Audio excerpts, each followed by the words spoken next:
لا سيما على سيد الرسل وخاتم الأنبياء.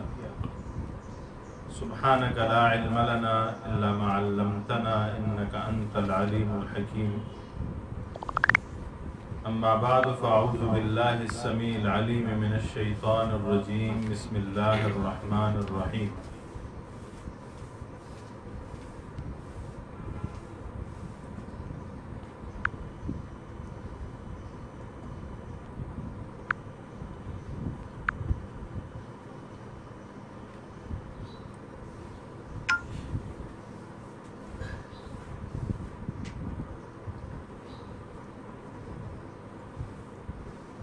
کل ایک سوال آیا ہے آدم علیہ السلام کے واقعہ کے حوالے سے.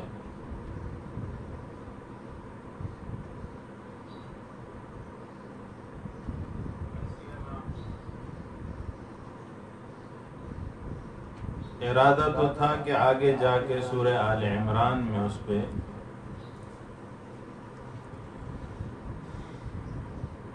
تفصیل لائیں،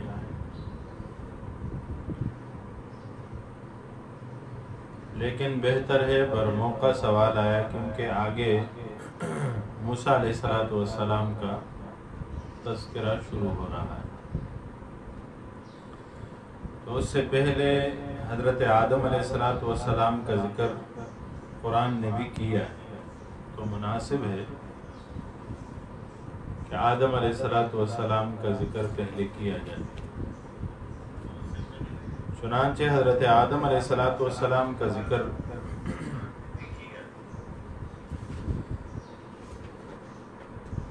کریں گے پہلے. اس سے پہلے ایک بات سمجھنے کی ہے.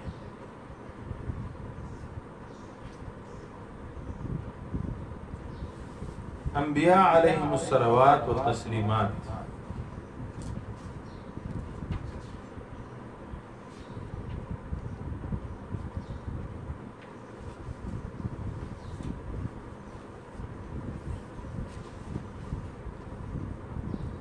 اللہ جل شانہ کے برگزیدہ اور پسندیدہ لوگ،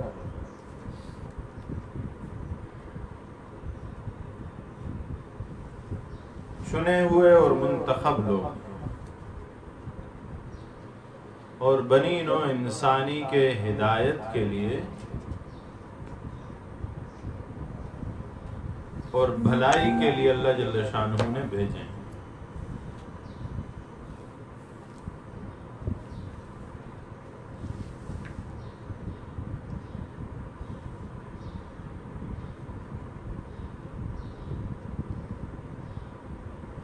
نبی کا لفظ جو ہے یہ نبأ سے مشتق ہے. اس کا معنی ہے خبر.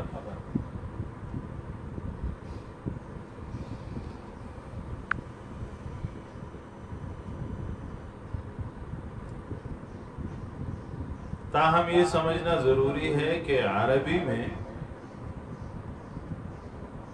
نبأ ہر خبر کو نہیں کہا جاتا.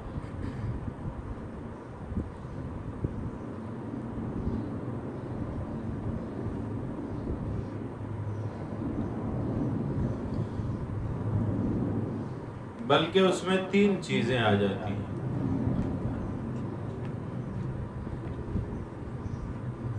ایک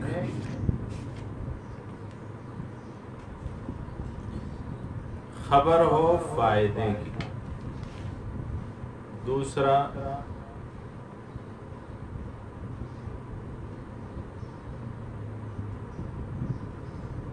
فائدہ معمولی فائدہ نہ ہو، بڑا فائدہ. تیسرا کہ سننے والے کو اطمینان قلب حاصل ہو اور یقین کامل حاصل ہو.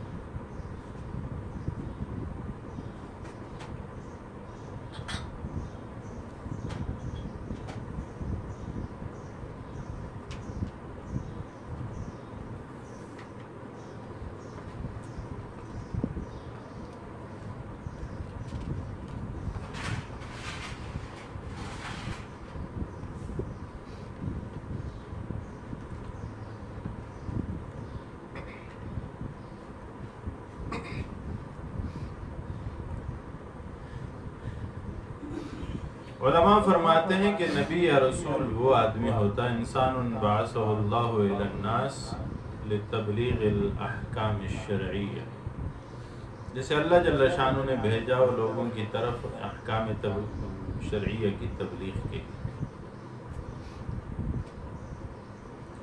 اس کے پاس اگر نئی کتاب ہو، نئی شریعت ہو تو اسے رسول کہتے ہیں، اگر نئی کتاب اور نئی شریعت نہ ہو تو اسے نبی کہتے ہیں۔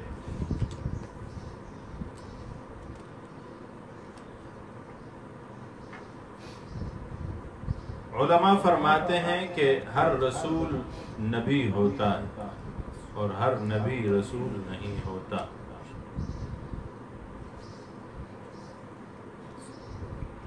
یعنی رسول میں ایک اضافی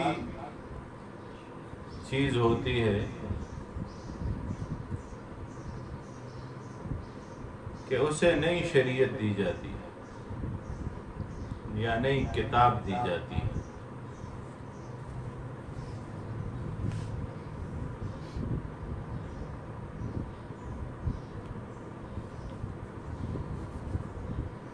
علوم سارے کے سارے انبیاء علیہ السلام کے واسطے سے آئے ہیں۔ امام غزالی رحمۃ اللہ علیہ فرماتے ہیں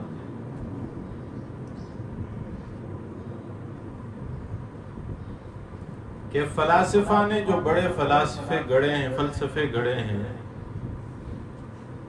کہ اپنی طرف منسوب کیا ہے، بڑے عقلی باتیں کی ہیں، علم طب کی، علم نجوم کے حوالے سے۔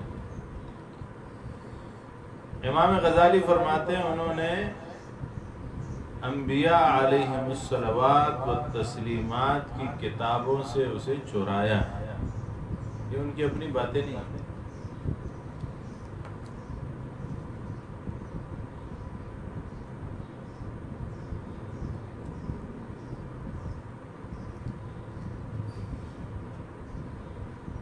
ہم فرق پڑھ چکے ہیں کشف کا، الہام کا،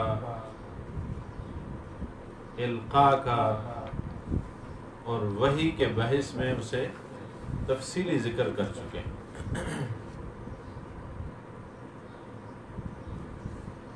قرآن عظیم الشان میں اللہ جل شانہ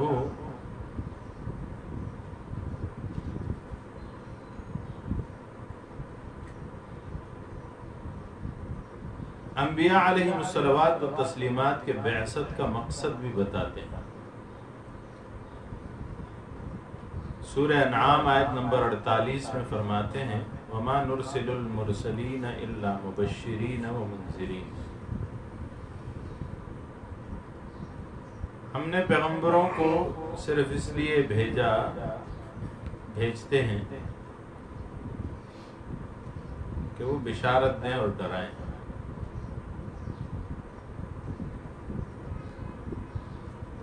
نبی اور رسول کی شان کیا ہوتی ہے کہ وہ اللہ کی طرف سے علوم کا حامل ہوتا ہے، نہایت عمدہ، صاف، فصیح اور بلیغ اور خیر خواہانہ گفتگو کرتا ہے۔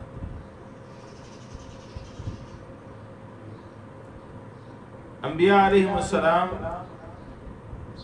لوگوں کو نرمی سے، محبت سے واعظ و نصیحت کرتے ہیں، یہاں تک کہ موسیٰ علیہ السلام اور ہارون علیہ السلام جب دونوں جا رہے تھے فرعون کے پاس، تو اللہ جل شانہ نے کیا فرمایا وَقُولَا لَهُ قَوْلًا لَيِّنًا، اس کے ساتھ نرمی سے گفتگو کرو۔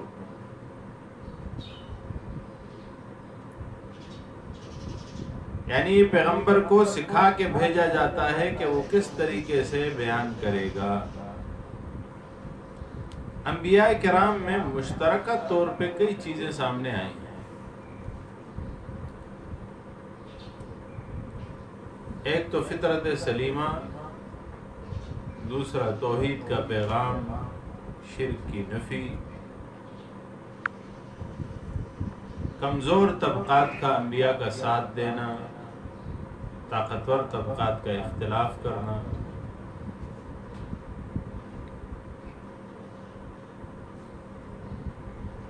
پیغمبر کا طاقتور طبقات کے سامنے نہ جھکنا، مظلوموں کی مدد کرنا، ظالموں کی مخالفت کرنا، پیغام حق کو پھیلانا، معاشرتی کمزوریوں کی نشاندہی کرنا، ان کی تصحیح کے لیے اپنی محنت کرنا،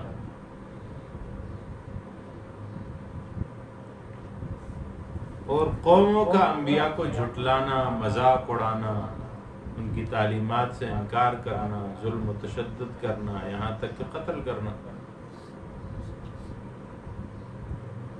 یہ بہت ہے، اور قرآن کریم میں جا بجا اس کا تذکرہ ملتا ہے۔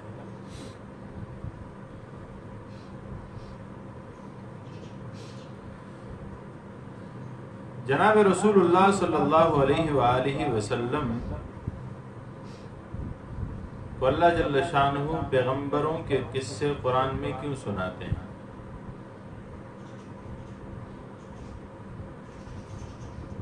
اللہ جل شانہ فرماتے ہیں اس لیے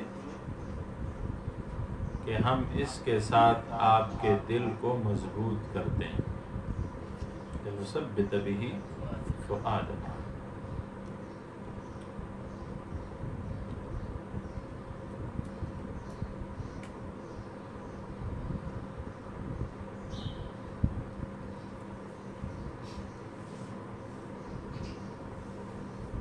انبیاء کرام کے آنے سے پہلے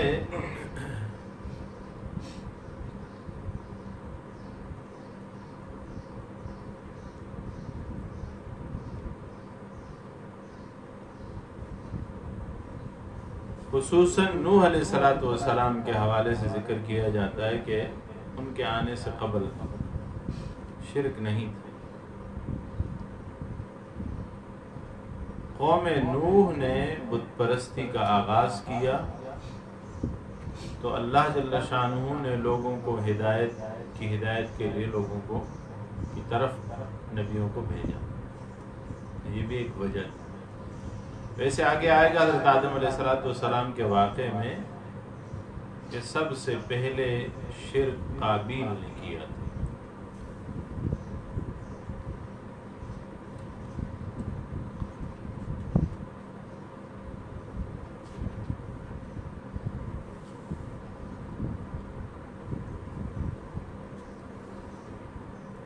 اللہ جل شانہ رسول کو بھیجتے کیوں ہیں؟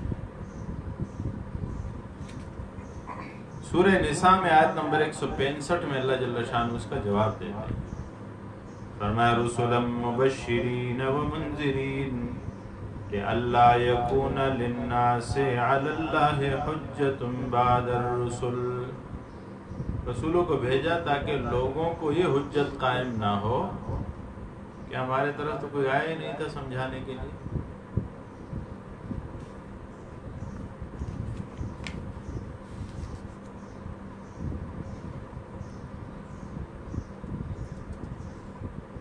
نبی کریم صلی اللہ علیہ وسلم سے پہلے بھی رسول آئے، قرآن کریم نے اس کا بار بار ذکر کیا۔ سورہ انبیاء آیت نمبر 25 میں فرماتے ہیں وَمَا أَرْسَلْنَا مِن قَبْلِكَ مِن رَّسُولٍ إِلَّا نُوحِي إِلَيْهِ أَنَّهُ لَا إِلَٰهَ إِلَّا أَنَا فَاعْبُدُونِ۔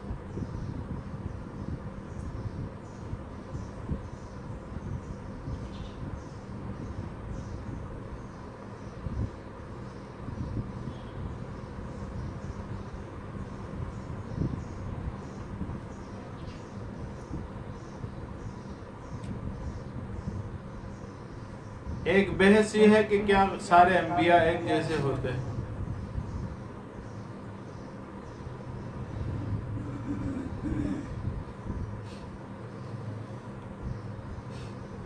بنیادی طور پر وہ اللہ کی طرف سے بھیجے گئے ہیں تو سارے ایک جیسے، لیکن فضائل و درجات کے لحاظ سے ان میں فرق موجود ہے۔ تلک الرسل فضلنا بعضهم علی بعض منهم من کلم اللہ۔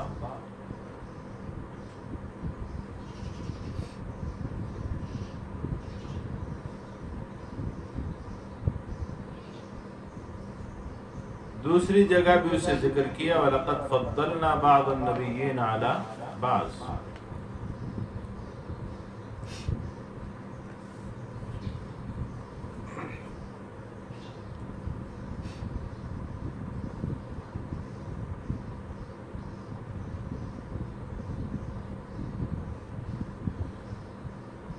اور عادت تھی اللہ جل شانہ کی کہ ہر قوم میں سے اندر سے نبی بھیجتے.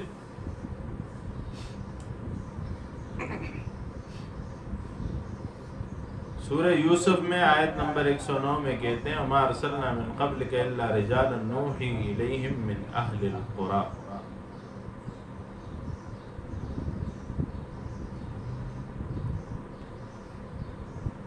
سورہ ابراہیم آیت نمبر 10 میں کہتے ہیں قَالُوا إِنْ أَنْتُمْ إِلَّا بَشَرٌ مِثْلُنَا.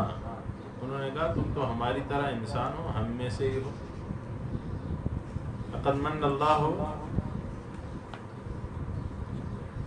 عَلَى الْمُؤْمِنِينَ إِذْ بَعَثَ فِيهِمْ رَسُولًا مِّنْ أَنفُسِهِمْ. ان کے اندر سے آئے.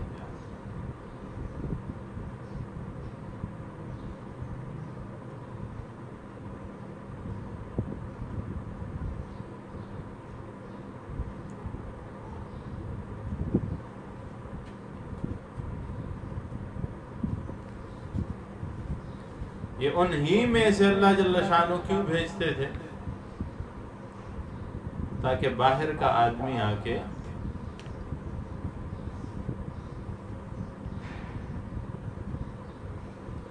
ان پہ جب اپنی بات منانے کی کوشش کرے گا تو وہ کہیں گے تو باہر سے آیا.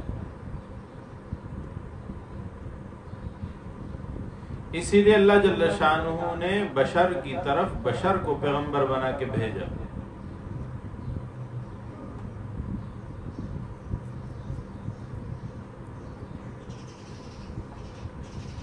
یہی وجہ تھی کہ وہ کہا کرتے تھے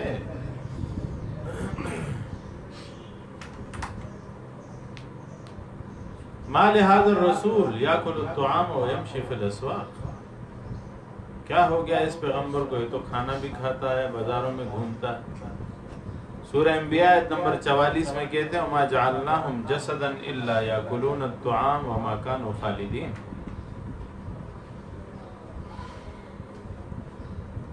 سورہ فرقان آیت نمبر 20 میں فرماتے ہیں وَمَا أَرْسَلْنَا قَبْلَكَ مِنَ الْمُرْسَلِينَ إِلَّا أَنَّهُمْ لَيَأْكُلُونَ الطَّعَامَ وَيَمْشُونَ فِي الْأَسْوَاقِ. وہ کھانا کھاتے ہیں، بازاروں میں گھومتے ہیں، آپ میں سے ہیں انسان. حضور صلی اللہ علیہ وسلم سے اللہ جل شانہ کہلواتے ہیں قل کہہ دیجئے انما انا بشر مثلکم، میں تمہاری طرح انسان ہوں.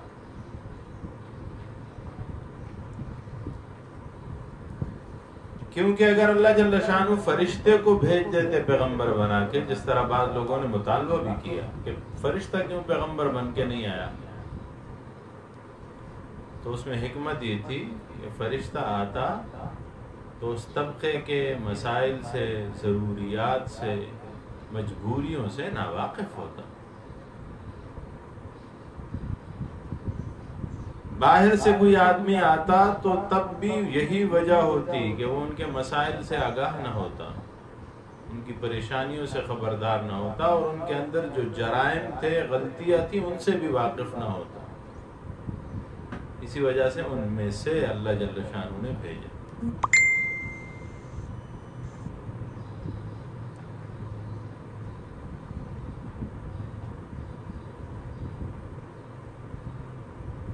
نہ صرف یہ بلکہ اللہ جل شانہ نے انہیں خاندان دیے، ماں باپ دیے، دادا دیے، پوری نسل عطا کی، پھر اولادیں عطا کی، بیویاں عطا کی. سورہ رعد میں آیت نمبر 38 میں اللہ فرماتے ہیں وَلَقَدْ أَرْسَلْنَا رُسُلًا مِّن قَبْلِكَ وَجَعَلْنَا لَهُمْ أَزْوَاجًا وَذُرِّيَّةً. ہم نے ان کے لیے بیویاں اور بچے بھی دیے.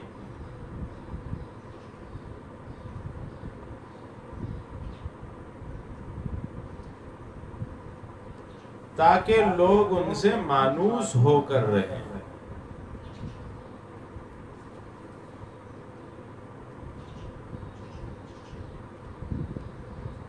انبیاء علیہ السلام کی سچائی کو جانچنے کے لیے اللہ جل شانہ نے انہیں آسمانی کتابیں دی، نشانیاں دی، معجزات دیے.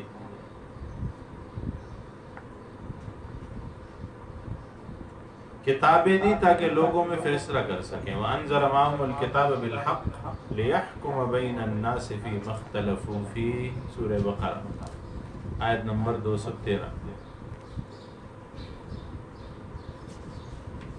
لوگوں میں انصاف کر سکیں. سورہ حدید آیت نمبر 25 میں کہتے ہیں لَقَدْ أَرْسَلْنَا رُسُلَنَا بِالْبَيِّنَاتِ وَأَنزَلْنَا مَعَهُمُ الْكِتَابَ وَالْمِيزَانَ لِيَقُومَ النَّاسُ بِالْقِسْطِ.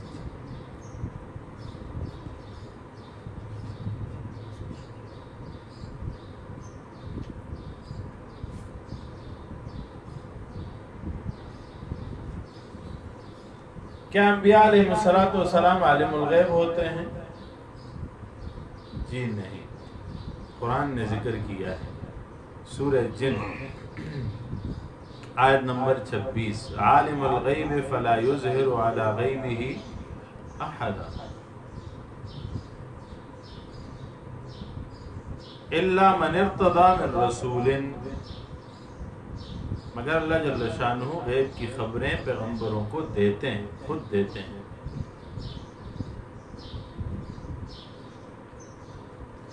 اللہ جل شانہ نے جب انبیاء کو انبیاء بنایا تو ان سے وعدہ بھی لیا. سورہ احزاب آیت نمبر 7 فرمایا وَإِذْ أَخَذْنَا مِنَ النَّبِيِّينَ مِيثَاقَهُمْ وَمِنْكَ، آپ سے بھی لیا، وَمِن نُوحٍ وَإِبْرَاهِيمَ وَمُوسَى وَعِيسَى ابْنِ مَرْيَمَ وَأَخَذْنَا مِنْهُمْ مِيثَاقًا غَلِيظًا. مضبوط وعدہ لیا ہم نے، پختہ. انبیاء علیہ السلام کے ساتھ اللہ کی مدد ہوتی ہے، اور جب وہ مانگتے ہیں بر وقت اللہ کی مدد پہنچتی. انبیاء مستجاب الدعوات ہوتے ہیں، ان کی دعائیں بد دعائیں قبول ہوتی ہیں. انبیاء کرام پہ اللہ جل شانہ کا خاص انعام ہوتا ہے. سورہ نساء آیت نمبر 69 میں کہتے ہیں وَمَن يُطِعِ اللَّهَ وَالرَّسُولَ فَأُولَٰئِكَ مَعَ الَّذِينَ أَنْعَمَ اللَّهُ عَلَيْهِم مِّنَ النَّبِيِّينَ وَالصِّدِّيقِينَ وَالشُّهَدَاءِ وَالصَّالِحِينَ وَحَسُنَ أُولَٰئِكَ رَفِيقًا.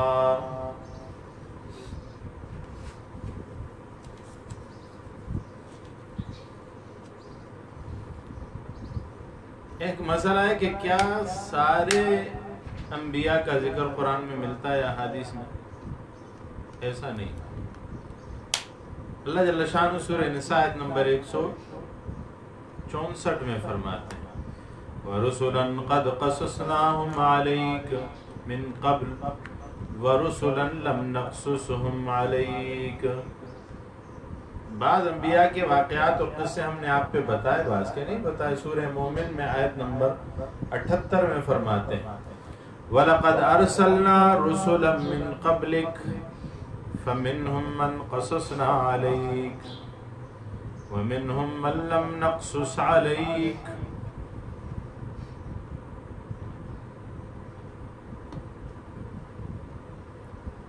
انبیاء علیہ السلام پہ اللہ نے آسمان سے سلام بھیجے. وَسَلَامٌ عَلَى الْمُرْسَلِينَ سورہ صافات آیت نمبر 181. انہیں جس کام کے لیے بھیجا انہوں نے صحیح طریقے سے وہ کام کیا. اللہ نے آسمان سے سلام بھیجے. کوئی بھی پیغمبر ایسا نہیں تھا جس نے اپنے منصب رسالت اور منصب نبوت کا حق نہ ادا کیا.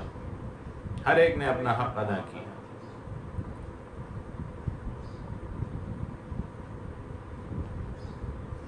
حالانکہ لوگوں نے توہین کی، تکذیب کی، مذاق اڑایا، حتیٰ کہ قتل کر دیا. تذکرہ آئے گا، قرآن عظیم الشان خود ذکر کرتا ہے کہ انہوں نے انبیاء کو قتل کیا، بنی اسرائیل.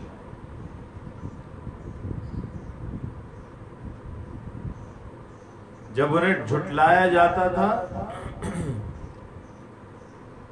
تو وہ کیا کرتے تھے؟ صبر کرتے. سورہ انعام آیت نمبر 34 میں اللہ فرماتے ہیں فرمایا وَلَقَدْ كُذِّبَتْ رُسُلٌ مِّن قَبْلِكَ فَصَبَرُوا عَلَى مَا كُذِّبُوا وَأُوذُوا حَتَّى أَتَاهُمْ نَصْرُنَا.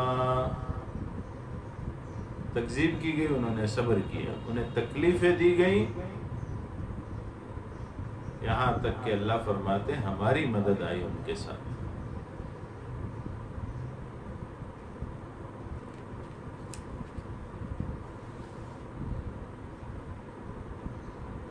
کیا انبیاء علیہ السلام کو شیطان وسوسے ڈالتا تھا؟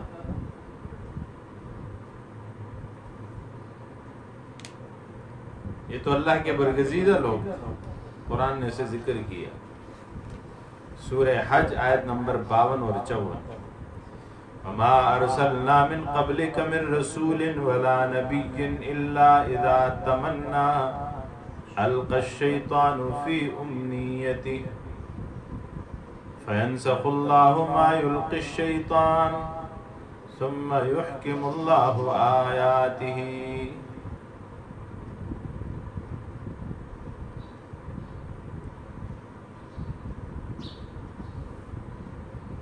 فرمایا کہ جب حضور سے اللہ فرماتے ہیں ہم نے آپ سے پہلے نبی اور رسول بھیجے،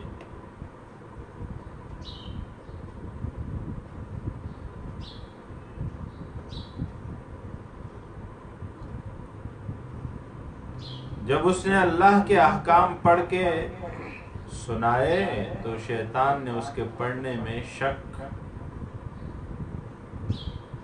اور وسوسہ، القى الشیطان فی امنیتی،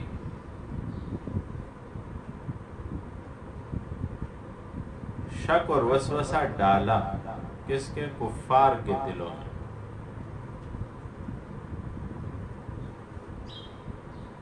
ایسے تفسیر مظہری نے یوں ذکر کیا، کفار کے دلوں میں وسوسہ ڈالا۔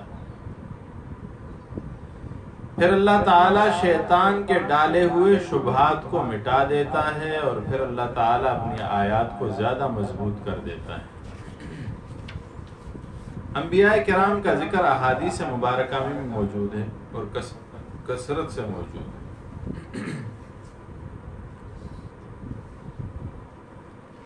احادیث مبارکہ میں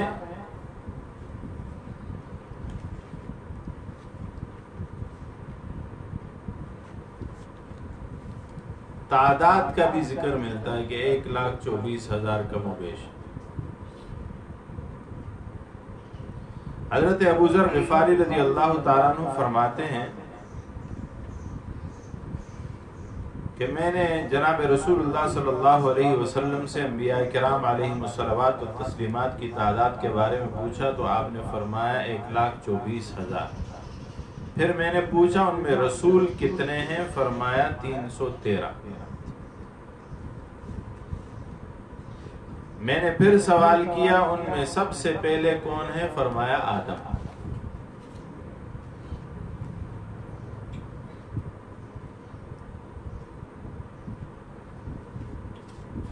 انبیاء علیہم الصلاۃ والتسلیمات کے مصائب اور مساعی کے حوالے سے بھی احادیث میں ذکر ہے۔ مصعب بن سعد نے اپنے والد سے روایت کیا ہے کہ انہوں نے رسول اللہ صلی اللہ علیہ وسلم سے کہا یا رسول اللہ سب سے زیادہ آزمائش کس کی ہوتی ہے؟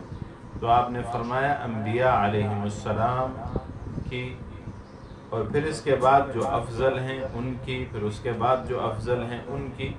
ہر شخص کو اس کے دین و ایمان کے حساب سے آزمائش میں مبتلا کیا جاتا ہے کہ اگر وہ دین و ایمان پر پختہ ہے تو اس کی آزمائش کڑی ہوگی، اور اگر وہ اپنے دین و ایمان پر کمزور ہے تو اس کے ایمان کے بقدر اس کی آزمائش ہوگی۔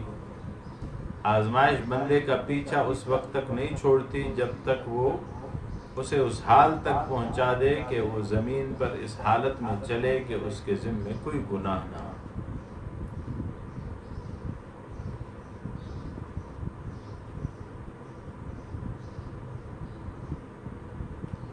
حضور صلی اللہ علیہ وسلم کا ایک ارشاد ہے کہ مجھ سے پہلے انبیاء میں اتنی کسی نبی کی تصدیق نہیں کی گئی جتنی میری۔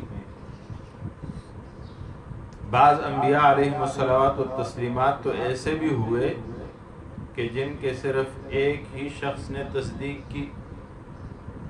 آپ نے یہ بھی فرمایا جنت میں جنتیوں کی 120 صفیں ہوں گی، ان میں سے 80 میری امتیوں کی ہوں گی۔ اور 40 دوسرے تمام امتوں کی۔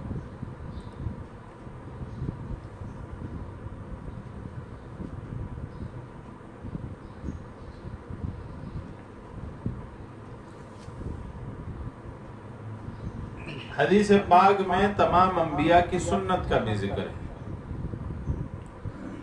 مونچھیں کٹوانا، داڑھی بڑھانا، مسواک کرنا،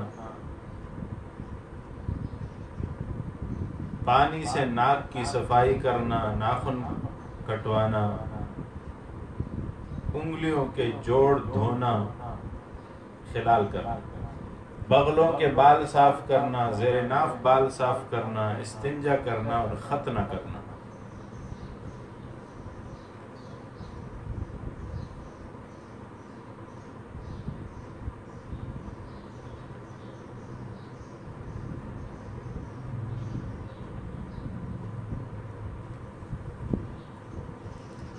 نبی کریم صلی اللہ علیہ وآلہ وسلم فرماتے ہیں کہ ہم سارے نبی اپنے اپنے درجے کے لحاظ سے امتحانوں اور صعوبتوں سے گزارے گئے۔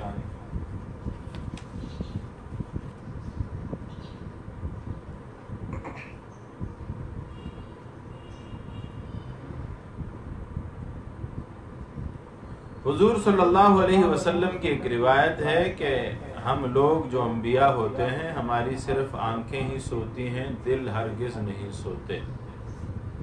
ایک روایت میں فرمایا کہ انبیاء علیہ السلام اپنی قبروں میں زندہ ہوتے ہیں اور نماز پڑھتے ہیں۔ ایک روایت میں فرمایا کہ زمین انبیاء کے جسموں کو نہیں کھاتی۔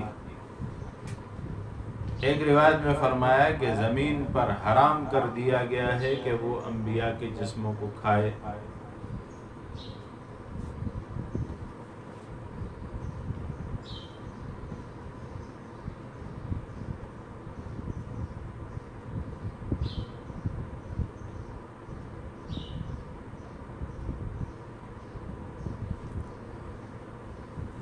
ایک روایت میں ذکر ہے، مشکات مسلم کی روایت ہے، حضور فرماتے ہیں صلی اللہ علیہ وسلم کہ ہم انبیاء علیہم الصلوات و تسلیمات کے اجسام کی پیدائش اور نشو و نما اہل جنت کے ارواح کے طور طریق پر ہوتی ہے۔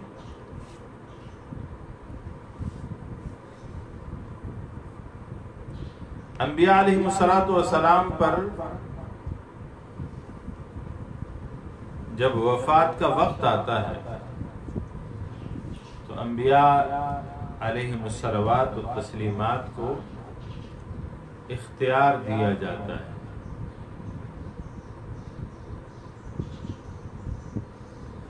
حضور فرماتے ہیں، حضرت عائشہ رضی اللہ تعالیٰ عنہ کی روایت ہے کہ کوئی نبی وفات نہیں پاتا مگر اسے اس کا مقام جنت میں پہلے سے دکھا دیا جاتا ہے۔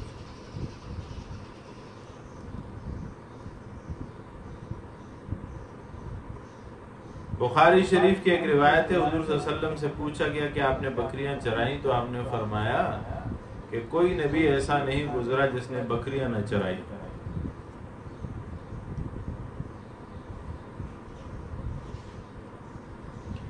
علماء اس پہ بھی ذکر کرتے ہیں کہ انبیاء علیہم الصلوۃ والتسلیمات سے اللہ جل شان نے بکریاں کیوں چروائیں؟ فرماتے ہیں اس وجہ سے تاکہ ان میں عجز پیدا ہو، کیونکہ بکریاں جو ہوتی ہیں یہ چرواہے کو بہت تنگ کرتی ہیں۔ باہر کیف آتے ہیں اپنے مبحث کی طرف۔ آدم علیہ السلام اللہ جل شانہ کے جلیل القدر پیغمبر ہیں۔ آپ علیہ السلام کی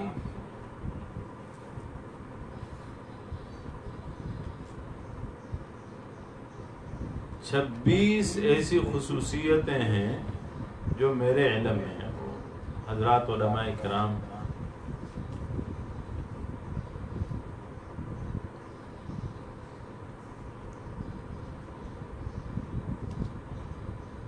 تحقیقات آئے روز سامنے آ رہی ہیں. بہرحال حضرت آدم پہلا انسان ہے جسے پیدا کیا گیا.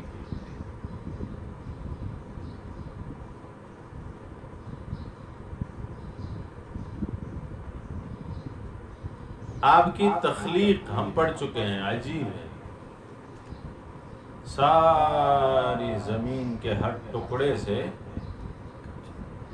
مٹی کو جمع کیا گیا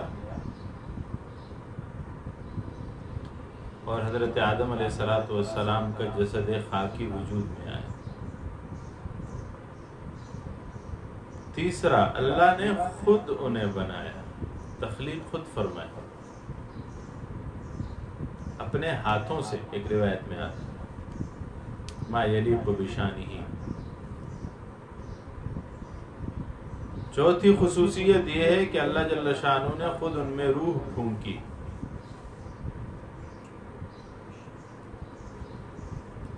پانچویں خصوصیت یہ ہے کہ آدم واحد وہ آدمی ہیں جو بغیر ماں باپ کے پیدا ہوئے.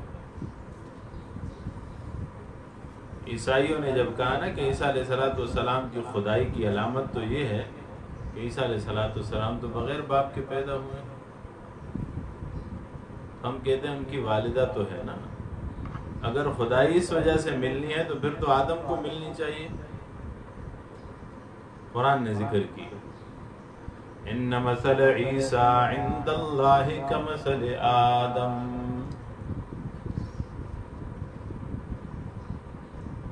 عیسیٰ کی مثال تو آدم کی طرح ہے، بلکہ وہ زیادہ حیران کن مثال ہے. تو یہ پانچویں خصوصیت. چھٹی خصوصیت یہ ہے کہ پہلا پیغمبر ہے. پہلا پیغمبر. ہم نے پڑھا کہ کس کی طرف وہ آئے؟ اپنی اولاد کی طرف.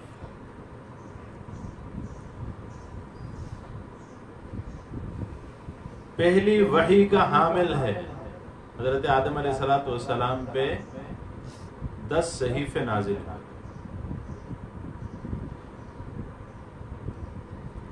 8ویں خصوصیت یہ ہے کہ وہ ابو البشر ہے. جنت میں آپ کو یہ لقب ملا، ابو البشر. 9ویں خصوصیت یہ ہے کہ پہلا عالم ہے، انسانوں میں پہلا عالم. وعلم آدم الاسماء کلها، اللہ نے بھی انہیں علم دیا.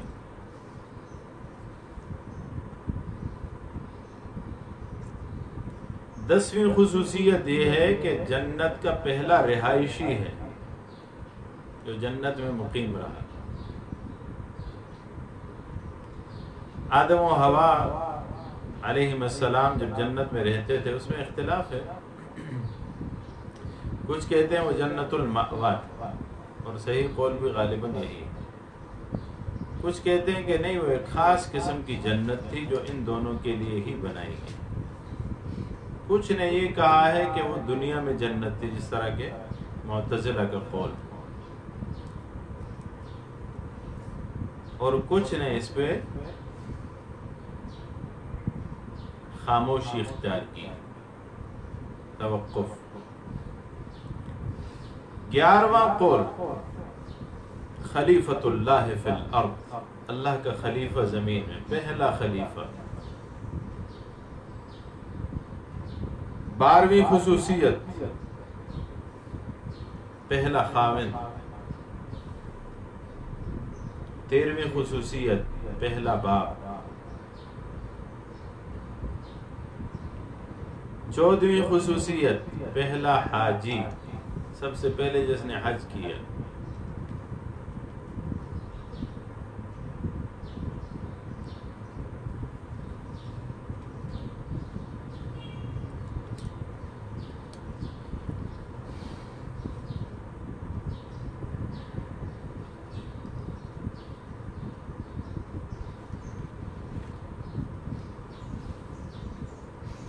15ویں خصوصیت مسجود ملائکہ. 16ویں خصوصیت پہلا مستجاب الدعوات انسان، پہلا وہ آدمی جس کی ہر دعا بد دعا قبول ہوتی.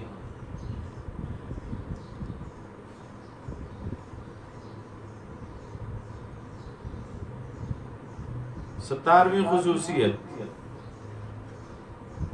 پہلا نمازی.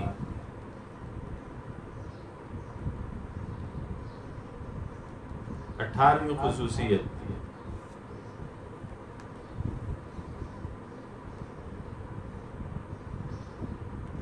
جنت میں معلم، فرشتوں کو پڑھایا.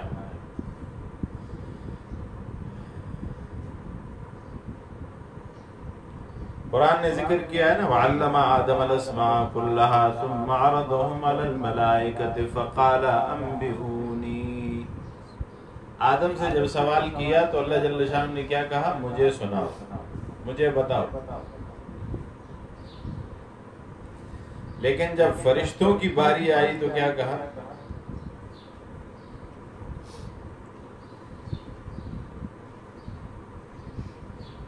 فرشتوں کو کہا انبئونی باسماء ہؤلاء ان کنتم صادقین. جب آدم کی باری ہے فرمایا قال یا آدم انبئہم باسمائہم، انہیں بتاؤ ان چیزوں کے نام.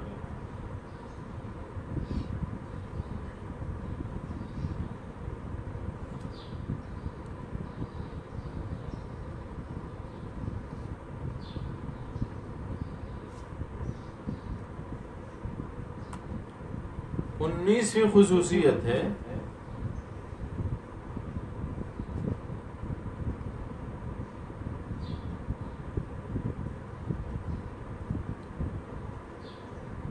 پہلی اسم کنیا کا مالک.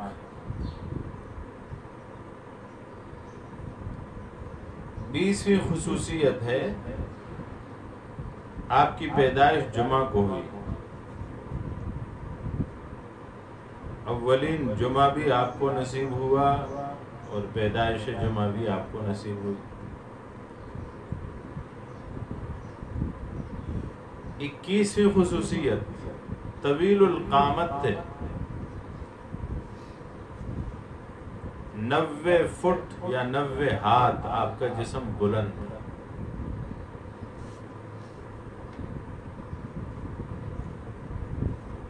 بائیسویں خصوصیت پہلی چھینک آپ نے ماری جس پر پہلا ذکر کیا اور اللہ نے اس کے جواب میں یرحمک اللہ کہا.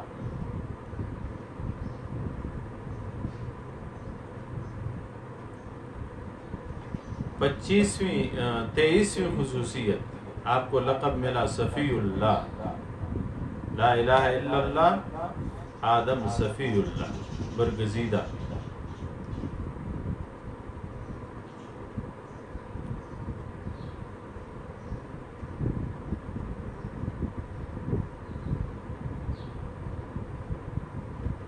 چوبیسویں خصوصیت پہلا معمار کعبہ.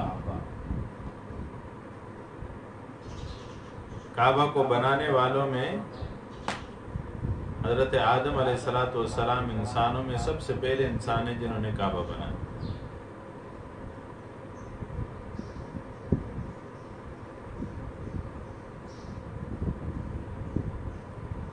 اس سے پہلے فرشتوں نے بنایا.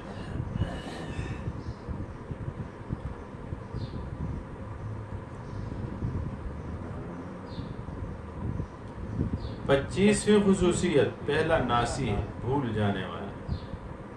فنسیہ ولم نجد لہو عزما. اللہ فرماتے ہیں بھول گیا آدم، قصداً اس نے یہ خطا نہیں کی. اب نسیان کیا تھا وہاں پہ آئے گا انشاءاللہ اپنے مقام. پہلا تائب 26 پہلا تائب توبہ کرنے والا، مائل ہونے والا. اور 27واں یہ لے لیں کہ قرآن میں سب سے پہلے قصہ حضرت آدم کا ذکر ہے.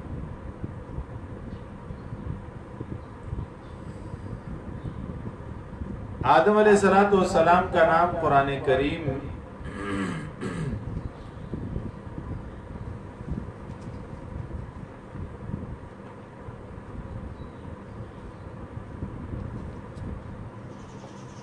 25 آیات میں 25 بار ذکر ہے آدم کا نام.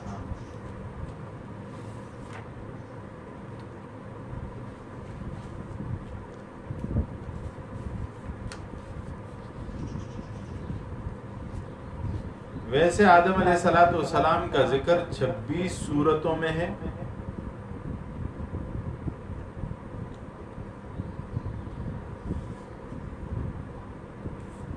اٹھتیس بار، لیکن بہت سی آیات میں، آیات اس سے زیادہ ہیں، 38 سے آیات زیادہ ہیں.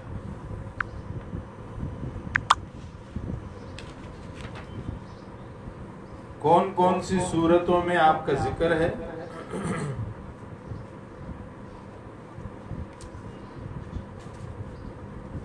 علماء فرماتے ہیں، مولانا احمد علی لاہوری رحمۃ اللہ علیہ نقل کرتے ہیں، سورہ بقرہ میں،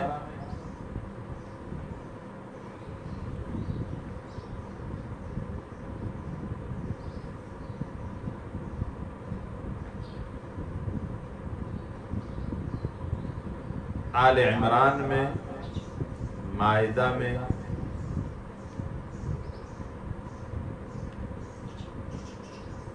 سورہ نساء میں، سورہ اعراف میں، سورہ انفال میں، سورہ یوسف میں، سورہ حجر میں، سورہ نحل میں، سورہ بنی اسرائیل میں، سورہ کہف میں، سورہ طٰہٰ میں، سورہ حج میں، سورہ نور میں، سورہ فرقان میں، سورہ شعراء میں،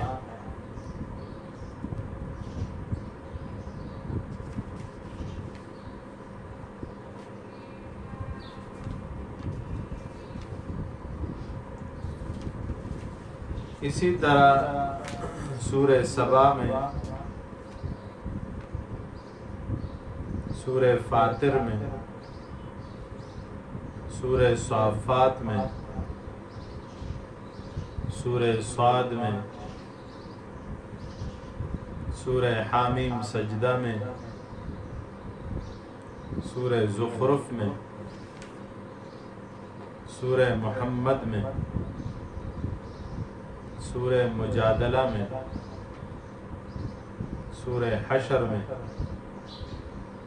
سورہ ناس میں. یہ وہ چیز ہے جس میں آدم، حوا اور ابلیس، قصہ ابلیس اور حابیل و قابیل وغیرہ کا ذکر موجود ہے سورہ مائدہ.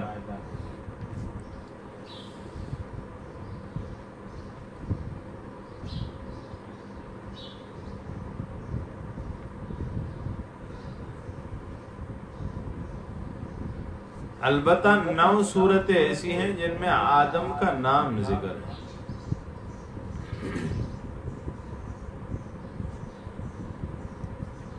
سورہ بقرہ، آل عمران، مائدہ، سورہ بقرہ، سورہ آل عمران، سورہ مائدہ، سورہ اعراف،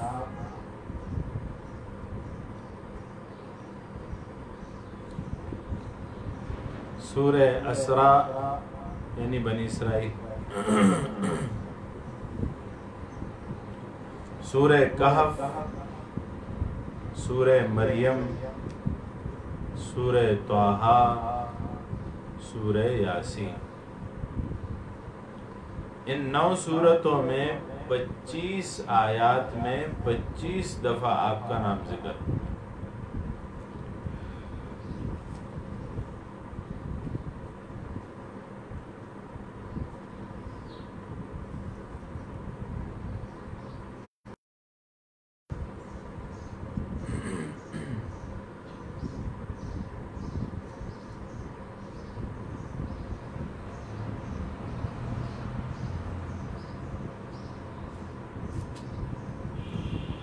مختلف مقامات پہ آدم علیہ السلام کا قصہ آئے گا قرآن عظیم الشان میں، اس کو انہی مقامات پہ پڑھیں گے انشاءاللہ۔ علامہ ابن سعد اور ابن عساکر نے ابن عباس سے ایک روایت نقل کی ہے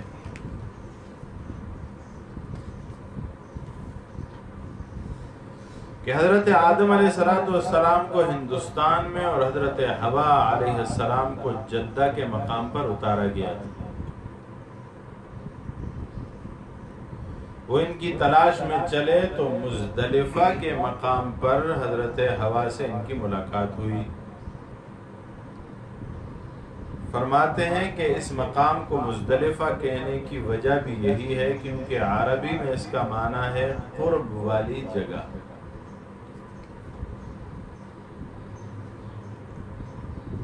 اور اس مقام کو جمع بھی کہتے ہیں۔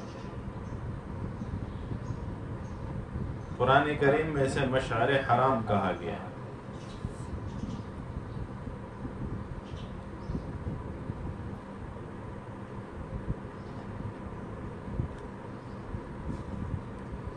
علامہ طبرانی نے ابو نعیم رحمۃ اللہ علیہ سے حلیہ میں اور ابن عساکر نے حضرت ابو ہریرہ سے روایت کیا ہے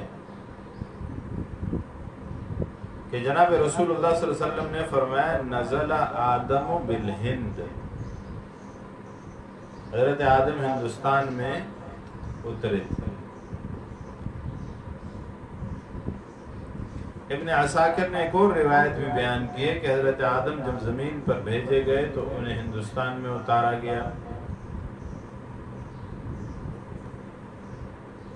طبرانی میں عبداللہ ابن عمر رضی اللہ تعالی عنہما سے روایت ہے کہ جب اللہ تعالی نے آدم کو اتارا تو انہیں ہندوستان میں اتارا تھا، پھر وہ مکہ مکرمہ آ گئے، پھر وہاں سے شام چلے گئے اور وہاں فوت ہوئے۔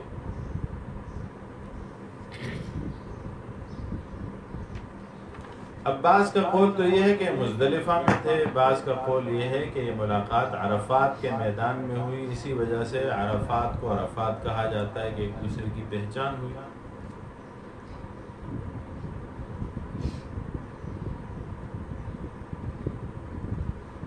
اب وہ خاص مقام کون سا ہے ہندوستان میں جس کے حوالے سے روایات ہیں؟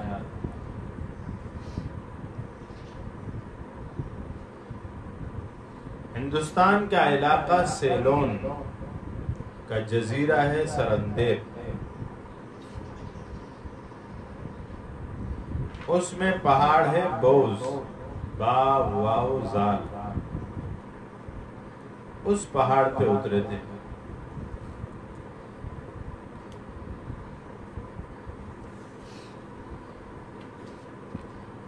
ابن بطوطہ نے اپنے سفرنامے میں لکھا ہے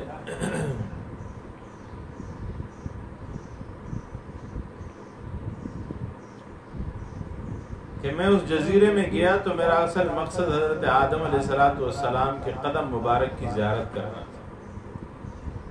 اس جزیرے کے لوگ حضرت آدم کو بابا اور حضرت حوا کو ماما کہتے ہیں۔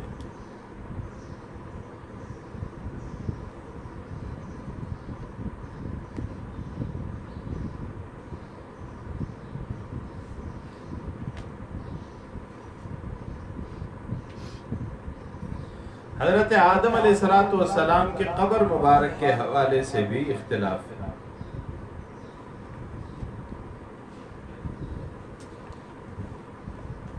بعض اہل علم یہ کہتے ہیں کہ آپ کو ابو قبیس پہاڑ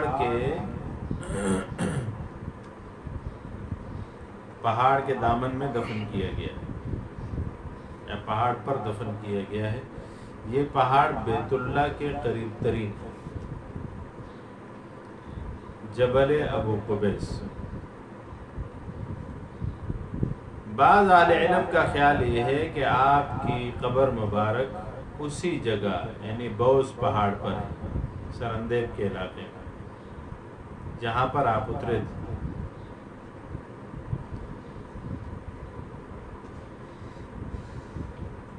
ایک قول یہ بھی ہے کہ حضرت نوح علیہ السلام نے طوفان تھمنے کے بعد آپ کو دوبارہ بیت المقدس کے علاقے میں دفن کروایا تھا۔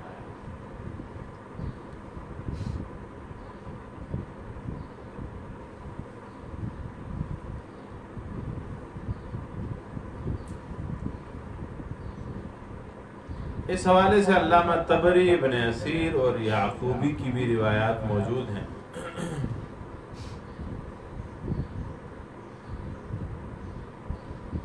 اور ان کے نزدیک راجح قول یہی ہے کہ توبہ کی قبولیت کے بعد حضرت جبریل آپ کو اٹھا کر عرفات میں لائے، افعال حج سکھائے، پھر آپ فوت ہوئے اور آپ کو جبل ابی قبیس پر پہاڑ کے دامن میں دفن کیا گیا۔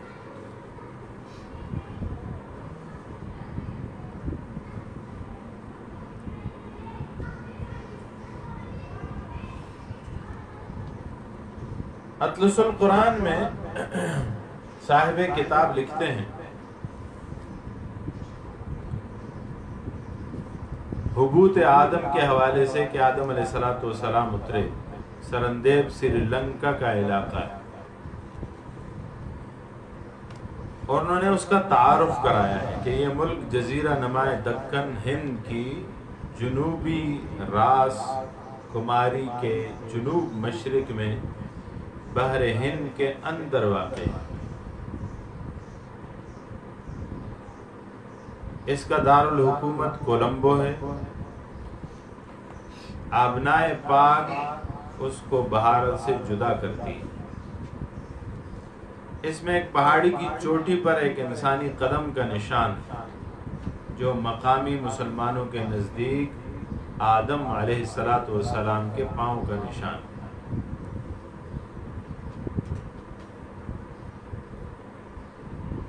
جبکہ بدھ مت کے پیروکار جو ہیں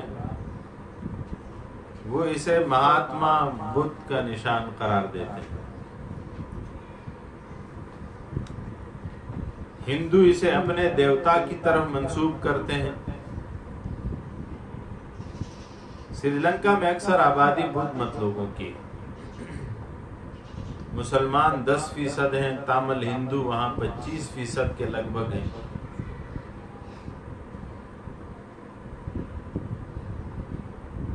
وہاں پہ انہوں نے ہندوؤں نے تامل ایلام کے نام سے ایک ہندو ریاست بھی قائم کی۔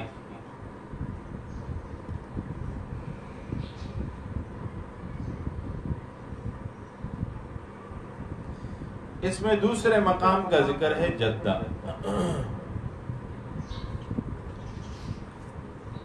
فصحاء اسے جدہ کہتے ہیں، جیم کے ضمے کے ساتھ۔ یہ سعودی عرب کا سب سے بڑا شہر ہے، اس کی آبادی 15 لاکھ سے متجاوز ہے۔ یہ نہ صرف حجاز کا دروازہ ہے بلکہ زمانہ قدیم سے حج کا دروازہ چلا آ رہا ہے۔ حضرت عثمان رضی اللہ تعالیٰ عنہ کے دور میں جدہ کی بنیاد رکھی گئی۔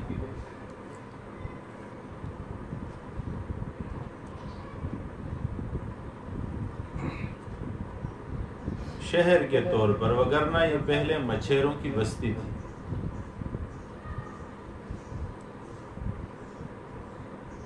یعنی یہاں مچھلیاں پکڑنے والے مچھیرے شکار کھیلتے تھے۔ جدہ کا لغوی معنی ہے کشادہ طویل رستہ۔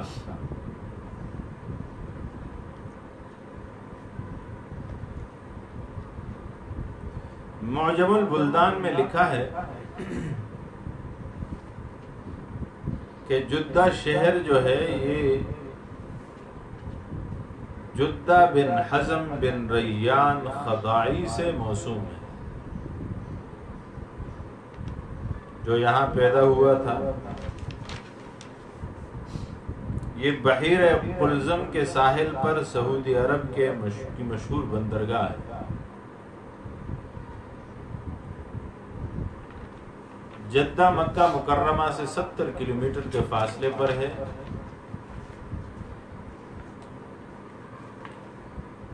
اور جدہ ایئرپورٹ کا حج ٹرمینل 5,00,000 مربع میٹر سے زیادہ رقبے پر محیط ہے۔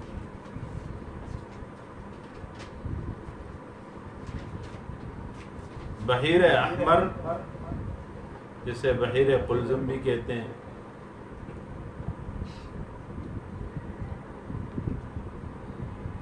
آج کل اسے بحیر احمر کہا جاتا ہے۔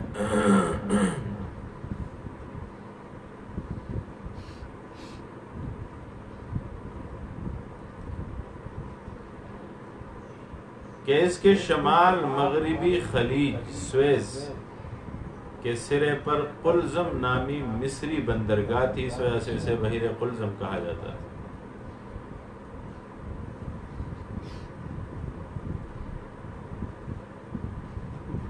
قلزم کے مقام پر بعد میں السویس، جسے سویز بھی کہا جاتا ہے، شہر آباد ہوا، اس لیے اب اس خلیج کا نام خلیج سویس،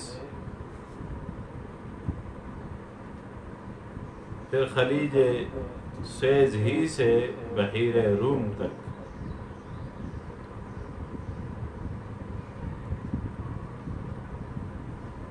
1859 تا 1869 میں 163 کلومیٹر لمبی نہر سویز نکالی گئی۔ بحیر احمر کی وجہ تسمیہ اس کے کناروں کی سرخ ریت ہے، اور اس سمندر میں مرجان بھی ملتا ہے جو خاص قسم کا پتھر ہے اور سرخ رنگ کا ہوتا ہے۔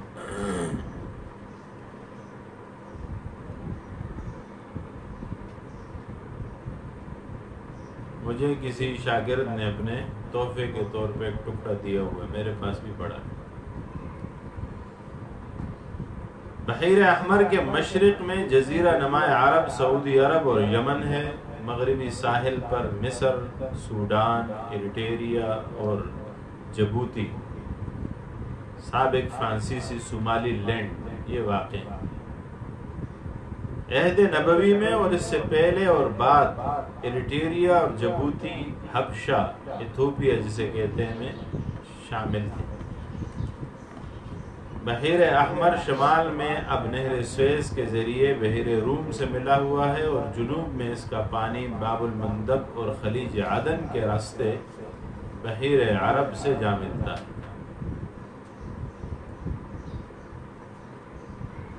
باب المندب کا معنی ہے آنسوؤں کا دروازہ، کیونکہ اس تنگ آبی رستے آبنائے میں بحری جہاز ڈوب جایا کرتے تھے۔ شمال میں جہاں بحیر قلزم دو شاخ ہو جاتا ہے، وہاں دائیں طرف اس کی دوسری خلیج واقع ہے جس کو خلیج عقبہ کہا جاتا ہے۔ اس کے سرے پر عقبہ، اردن اور ایلات یعنی اسرائیل کی بندرگاہیں، خلیج عقبہ اور بحیر احمر کے درمیان تنگ آبی رستہ آبنائے تیران کہلاتا ہے۔ 1967 میں مصر کے صدر ناصر نے اسی آبنائے تیران کی ناکہ بندی کی تھی، جس پر اسرائیل نے حملہ کر کے بیت المقدس اور دیگر علاقے چھین لیے۔ بحیر احمر کا رقبہ 4,37,000 مربع کلومیٹر ہے۔ اس کی لمبائی 1,925 کلومیٹر اور چوڑائی 200 سے لے کر 325 کلومیٹر، اور باب المندب پہ جا کر چوڑائی 29 کلومیٹر ہے۔ اس کے زیادہ سے زیادہ گہرائی 2,635 میٹر ہے۔ باہر کے یہ اس علاقے کا تذکرہ ہے جہاں پہ جو حضرت آدم علیہ السلام کے واقعے میں ملتا ہے۔ آدم علیہ السلام کا ذکر جو قرآن عظیم الشان میں اللہ جل شانہ فرماتے ہیں، اس کا تذکرہ تو ہم یہاں نہیں کریں گے، کیونکہ قرآن جہاں جہاں ذکر کرے گا وہاں انشاءاللہ آدم علیہ السلام کا تذکرہ ہوگا۔ لیکن احادیث پاک میں حضرت آدم کا جو تذکرہ ہے سرسری طور پہ اس کا ذکر کرتے ہیں، اور مفسرین نے جو ان کا ذکر کیا ہے اسے سرسری طور پہ بیان کر کے آگے چلتے ہیں۔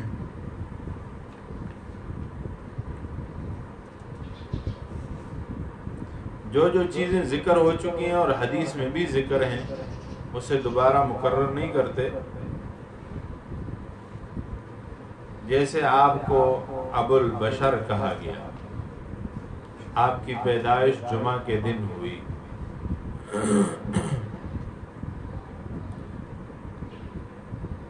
آپ کی قد و قامت 60 ہاتھ یعنی 90 فٹ تھی،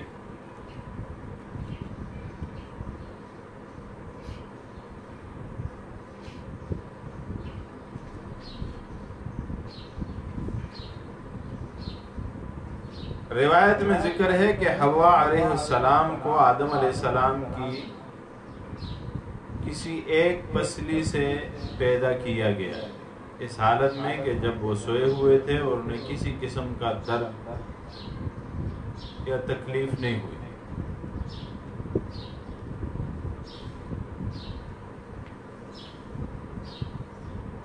نبی کریم صلی اللہ علیہ وسلم نے حضرت حوا علیہ السلام کی پیدائش کے حوالے سے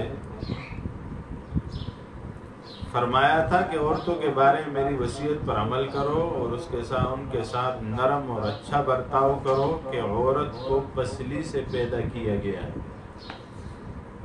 اور پسلی بھی میں سب سے زیادہ کجی اوپر والے حصے میں ہوتی ہے، اگر تم اسے سیدھا کرنا چاہو گے تو اسے توڑ دو گے، اور اگر اس کے حال پہ چھوڑ دو گے تو وہ ٹیڑھی رہے گی، اس لیے عورتوں کے ساتھ حسن سلوک سے پیش آؤ۔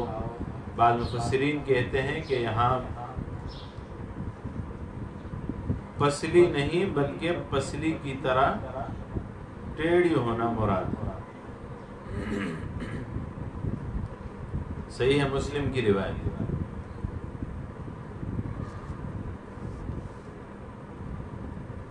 ایک روایت میں ذکر ہے، نبی کریم صلی اللہ علیہ وسلم فرماتے ہیں کہ سب سے بہتر دن جس میں سورج نکلا ہو وہ جمعہ کا دن ہے، کیونکہ اسی میں حضرت آدم کو پیدا کیا گیا، اسی دن میں انہیں زمین پہ اتارا گیا، اسی دن میں ان کی توبہ قبول ہوئی، اسی دن میں ان کا وصال ہوا، اور اسی دن قیامت آئے گی۔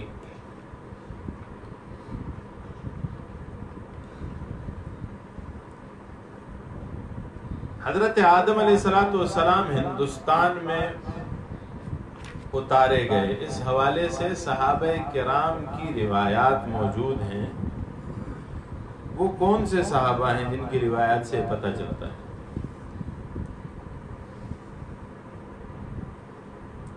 ایک رسالہ لکھا گیا ہے ہندوستان کے فضائل، اس میں منقول ہے حضرت علی رضی اللہ تعالیٰ عنہ، حضرت عائشہ صدیقہ رضی اللہ تعالیٰ عنہ، حضرت ابن عباس رضی اللہ تعالیٰ عنہ، حضرت انس، عبداللہ ابن عمر، حضرت قتادہ جیسے صحابہ ہیں، اور تابعین میں حضرت حسن بصری، حضرت عطا، ان کی روایات ملتی ہیں اس حوالے سے۔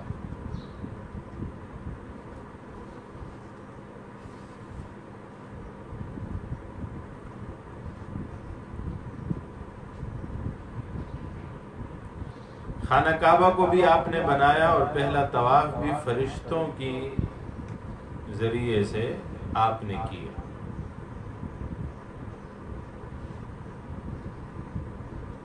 آپ نے بنیادیں بنائی، فرشتوں نے آدم علیہ السلام کی تعمیر کردہ بنیادوں پر خیمہ رکھ دیا، تو فرشتوں نے بیت اللہ کا طواف شروع کر دیا، حضرت آدم علیہ السلام نے بھی طواف شروع کر دیا۔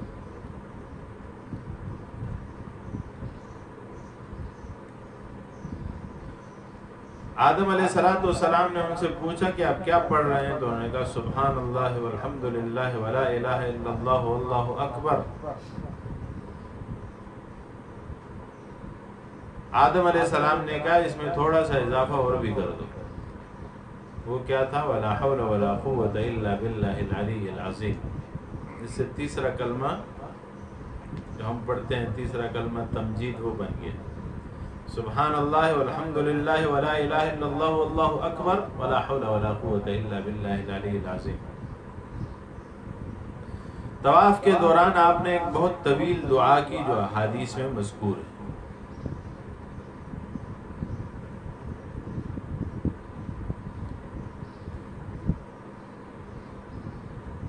حضور اکرم صلی اللہ علیہ وآلہ وسلم نے حضرت آدم علیہ السلام کے بارے میں فرمایا، ابو ذر غفاری رضی اللہ تعالیٰ عنہ سے مروی ہے،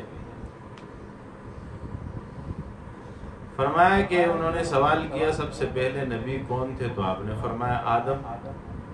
ابو ذر رضی اللہ تعالیٰ نے پوچھا یا رسول اللہ کیا وہ نبی تھے؟ آپ نے فرمایا ہاں۔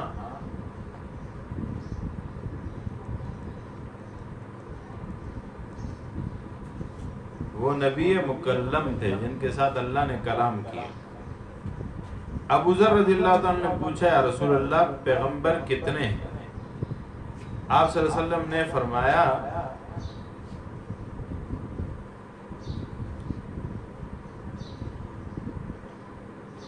کہ 313 کا جمع غفیر۔ ابن حبان نے ابو ذر رضی اللہ تعالیٰ سے نقل کیا ہے کہ انہوں نے رسول اللہ صلی اللہ علیہ وسلم سے پوچھا یا رسول اللہ انبیاء کرام کتنے ہیں؟ تو آپ نے فرمایا 1,24,000۔ ابو ذر نے پوچھا یا رسول اللہ ان میں رسول کتنے ہیں؟ تو آپ نے فرمایا 313 کا جمع غفیر۔ ابو ذر رضی اللہ تعالیٰ نے پوچھا یا رسول اللہ ان میں سب سے پہلے نبی کون تھے؟ فرمایا آدم۔ ابو ذر رضی اللہ تعالیٰ نے پوچھا یا رسول اللہ کیا وہ نبی مرسل تھے؟ آپ صلی اللہ علیہ وسلم نے فرمایا ہاں، اللہ تعالیٰ نے انہیں اپنے ہاتھ سے بنایا، پھر ان میں اپنی روح پھونکی اور ان سے کلام کیا۔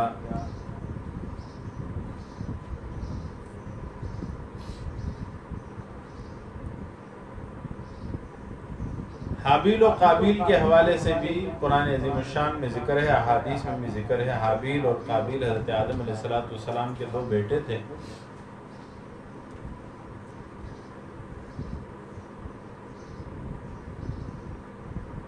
اور انہی سے پھر نسل بڑھی۔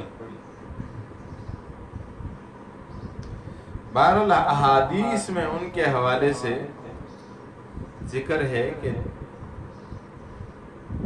حضور فرماتے ہیں کہ دنیا میں جب بھی کوئی مظلوم قتل ہوتا ہے تو اس کا گناہ آدم علیہ السلام کے بیٹے قابیل کے گردن پر ہوتا ہے،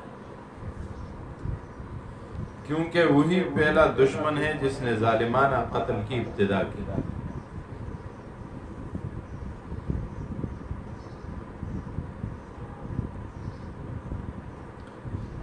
بناوٹ کے حوالے سے ذکر ہے، آپ صلی اللہ علیہ وسلم نے فرمایا اللہ تعالیٰ نے سطح زمین کے چپا چپا کی خاک سے حضرت آدم علیہ السلام کو پیدا فرمایا۔ یہی وجہ ہے کہ بنی آدم یعنی انسان مختلف رنگ و روپ میں پیدا ہوئے۔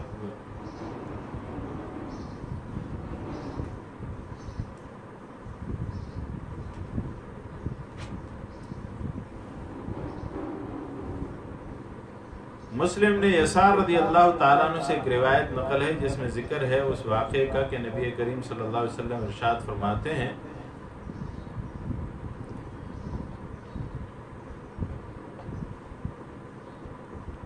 کہ آدم علیہ السلام کو جب اللہ نے پیدا فرمایا، پھر اپنے دست قدرت ان کی پشت پر پھیرا تو ان کے پشت سے جو نیک انسان پیدا ہونے والے تھے وہ نکل آئے، تو فرمایا ان کو میں نے جنت کے لیے پیدا کیا، اور پھر جنت ہی کے وہ جنت کے ہی کام کریں گے۔ پھر دوسری مرتبہ ان کے پشت پر اپنا دست قدرت پھیرا تو جتنے گنہگار بدکردار انسان ان کی نسل سے پیدا ہونے والے تھے ان کو نکالا، پھر فرمایا ان کو میں نے دوزخ کے لیے پیدا کیا، اور یہ دوزخ ہی میں جانے کے کام کریں گے۔ امام احمد نے روایت کیا ہے کہ پہلی مرتبہ جو لوگ آدم علیہ السلام کی پشت سے نکلے وہ سفید رنگ کے تھے، جنتیوں کا رنگ، اور دوسرے جب نکلے تو وہ سیاہ رنگ کے تھے، یعنی دوزخ والے۔ مفسرین و محدثین نے حضرت آدم علیہ السلام کے واقعے کے حوالے سے کیا فرمایا ہے فرماتے ہیں کہ زمین پر جنات کی کئی ہزار سال حکومت رہی، سب زمین پر قابض تھے، حیوانات و نباتات سے فائدہ اٹھاتے، آسمان پر اتر جاتے، پھر جنہوں نے فساد مچایا، خون ریزی شروع کی، پھر وہ سارا واقعہ ہے جو فرشتوں نے جس پس منظر کو دیکھ کر انسان کے پیدا ہونے کے بارے میں اپنی رائے قائم کی۔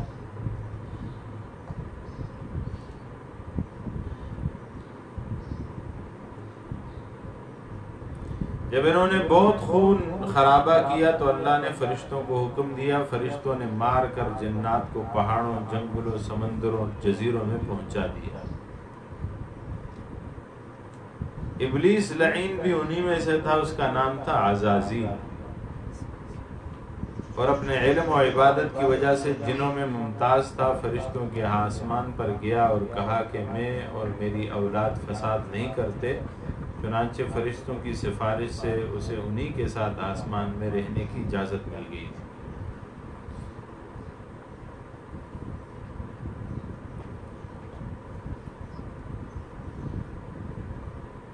مفسرین کے مطابق آدم علیہ السلام کی تخلیق کا مقصد اور خلیفہ بنانے کی حکمت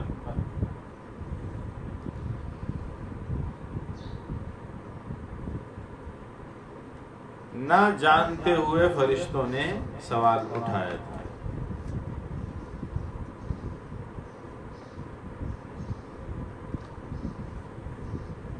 حضرت آدم کو ہر چیز کا علم دیا گیا اور ہر چیز کی حقیقت کا بتایا گیا اور تفصیل سے بتایا گیا، اس کا بھی تفاسیر میں ذکر ہے۔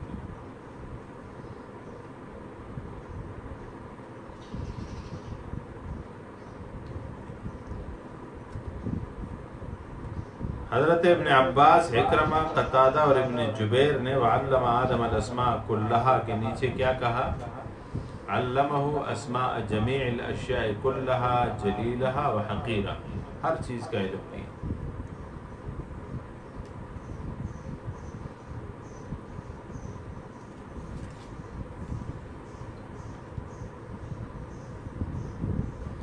کچھ چیزوں کا ذکر ہم کر چکے ہیں، لہذا دوبارہ اسے دہراتے نہیں۔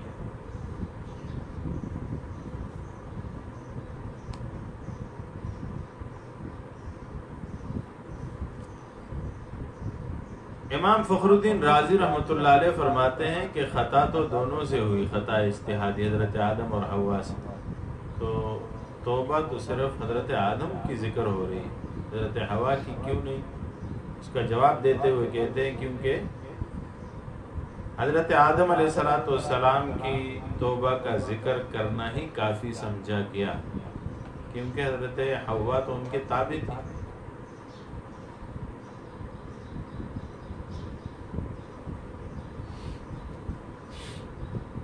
وہ کلمات کیا تھے؟ امام مجاہد نے اسے ذکر کیا، فَتَلَقَّى آدَمُ مِن رَبِّهِ کلمات کیا تھے؟ اللہم لا الہ الا انت سبحانک وبحمدک رب انی ظلمت نفسی فاغفر لی انک خیر الغافرین۔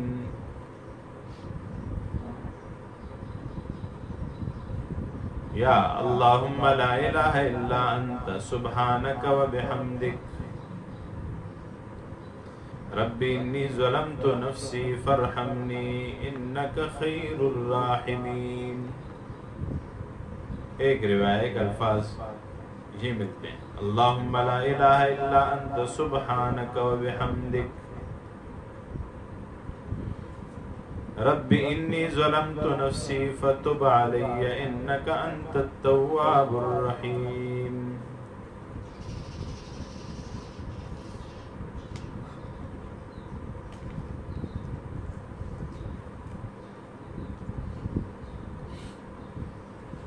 حابیل و قابیل کے حوالے سے سوالات اٹھائے گئے، حابیل اور قابیل میں کیا اختلاف تھا؟ حضرت آدم علیہ السلام کے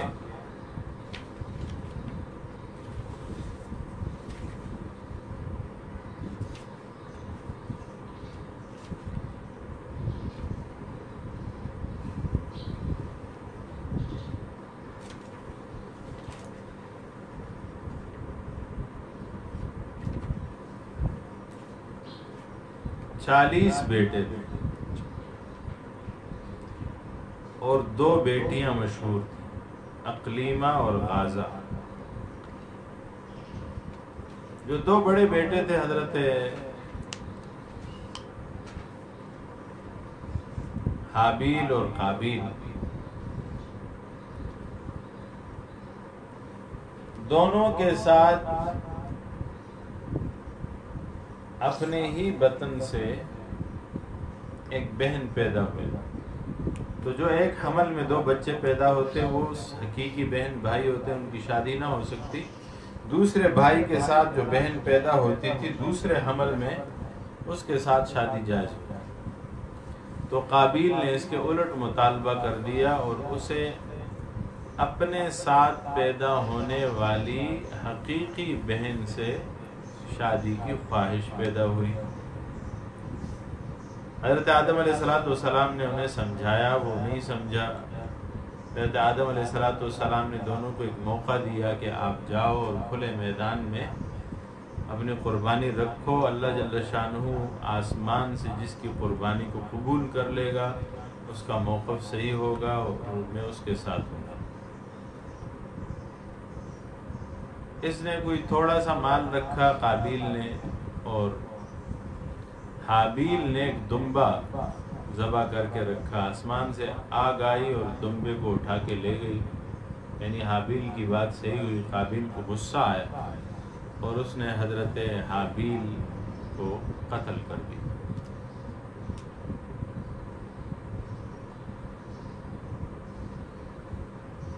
پھر اسے ایک عرصے تک، یہ قول ہے 40 سال تک اپنے کندھوں پہ اٹھائے پھرتا رہا۔ پھر کوا اللہ جل شان نے بھیجا، قرآن میں اس کا ذکر آئے گا، اور انہوں نے ایک دوسرے سے لڑائی کی، اس کے سامنے یہ دیکھ رہا تھا، اور ایک کوا جو ہے وہ گرا مر گیا، دوسرا کوا آیا زمین پہ اور اس نے زمین سے اپنے پنجے سے مٹی کو ادھر ادھر کیا اور ایک گڑھا سا بنایا اور دوسرے کوے کو اس میں ڈال دیا اور اس کے اوپر مٹی ڈال دی اور اسے طریقہ سکھایا کہ کیا کرنا ہے اس لاش کا۔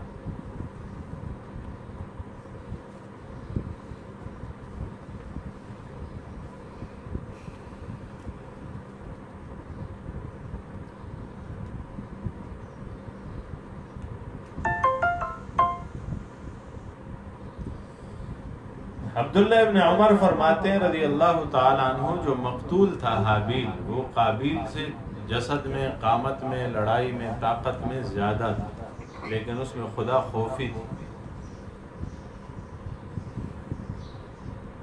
قرآن میں اس کا ذکر آئے گا۔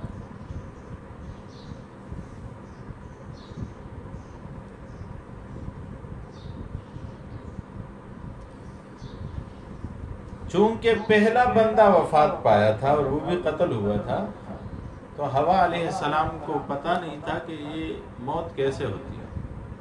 حضرت آدم علیہ السلام کو جب پتہ چلا تو انہوں نے حضرت حوا کو بتایا کہ تمہارا بیٹا مر گیا۔ تو حضرت حوا نے ان سے پوچھا کہ موت کیا ہوتی ہے؟ تو انہوں نے کہا کہ وہ اب نہ کھا سکتا ہے، نہ پی سکتا ہے، نہ چل سکتا ہے، نہ بول سکتا ہے۔ تو حضرت حوا رو پڑی، اور پھر آدم علیہ السلام نے فرمایا تم اور تمہاری بیٹیاں رو سکتی ہیں، جبکہ میں اور میرے بیٹے اسی طرح بری ہیں۔ مورخین کا کہنا ہے کہ آدم علیہ السلام اور حوا علیہ السلام دونوں جو تھے اپنے بیٹے کے لیے سال ہر سال غمگین رہے۔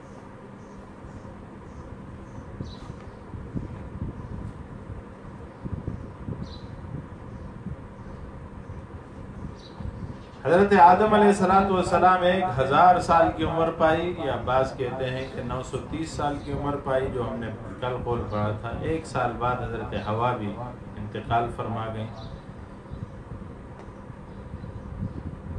ایک روایت میں ہے کہ حضرت آدم اور حوا دونوں حتیم میں دفن ہیں، اور باقی اقوال ہم آپ کے سامنے ذکر کر چکے ہیں۔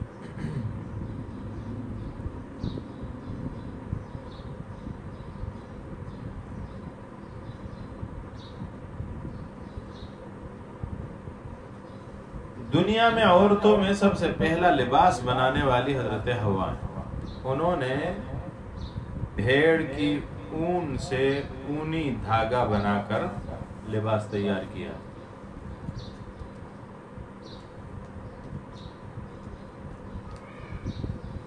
سب سے پہلی عورت جو اپنے خاوند کے لیے روئی تھی، غمگین ہوئی تھی، وہ کون تھی؟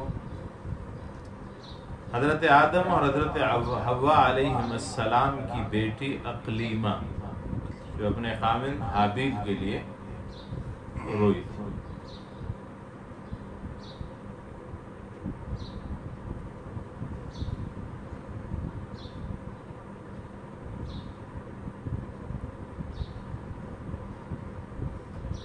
آتش پرستی کا آغاز کس نے کیا؟ حضرت آدم علیہ السلام کے بیٹے قابیل نے کیا.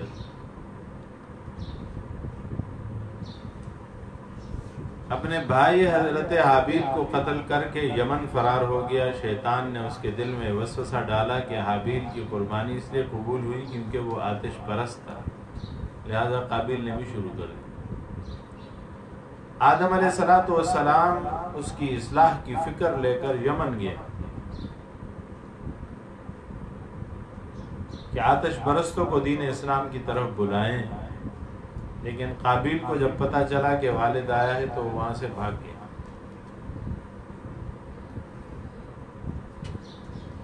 آدم علیہ السلام نے آتش پرستوں کے پاس جا کر کچھ معجزات دکھائے تھے.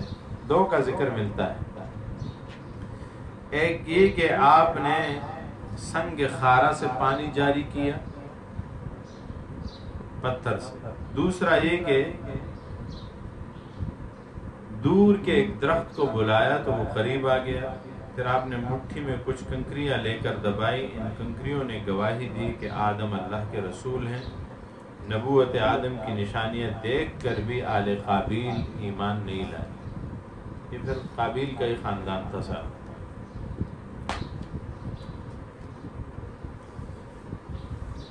آدم علیہ السلام جب وفات پا رہے تھے تو آپ نے پیچھے اپنے نسل میں کتنے لوگ چھوڑے؟ 40,000 افراد. آدم علیہ السلام کے حوالے سے آتا ہے کہ جنازہ کس نے پڑھایا؟ آپ کی تدفین کے لیے فرماتے ہیں جبریل امین جنت سے کفن لائے تھے اور آپ کی جنازہ پڑھائی، جس میں حضرت حوا اور آپ کی تمام بیٹیاں بھی شریک ہوئی. آدم کا لغوی معنی کیا ہے؟ لفظی معنی آدم کا معنی ہے مٹیالہ، مٹی کے رنگ والا. دوسرا معنی بھی کر سکتے ہیں گندمی، بھورا. عبرانی زبان میں آدم کا معنی ہے مٹی.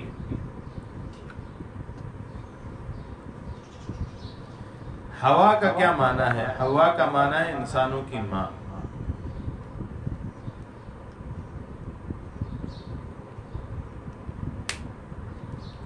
قرآن کریم میں یہ لفظ نہیں آیا، زوجہ آدم کا آیا ہے. یا آدم اسکن انت و زوجک الجنہ.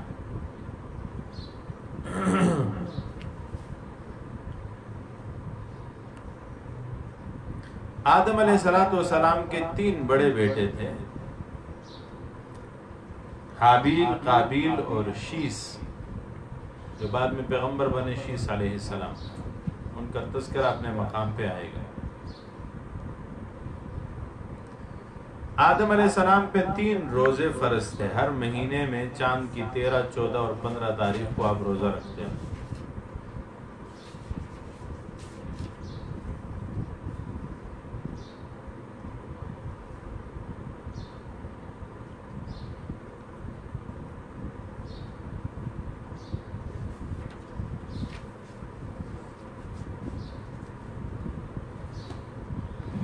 آج کا سبق جو ہے وہ ہمارے ایک ساتھی کے سوال کا جواب تھا. اللہ اس کی توجہ دلانا قبول فرمائے. بہرحال قرآن عظیم الشان کی کچھ آیات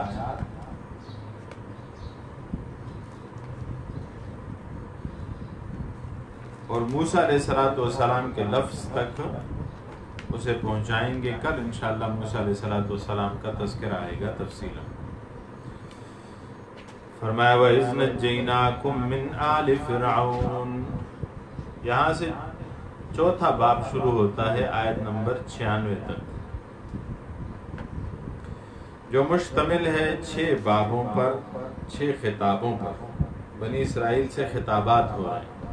پہلا خطاب ہے آیت نمبر 63 تک.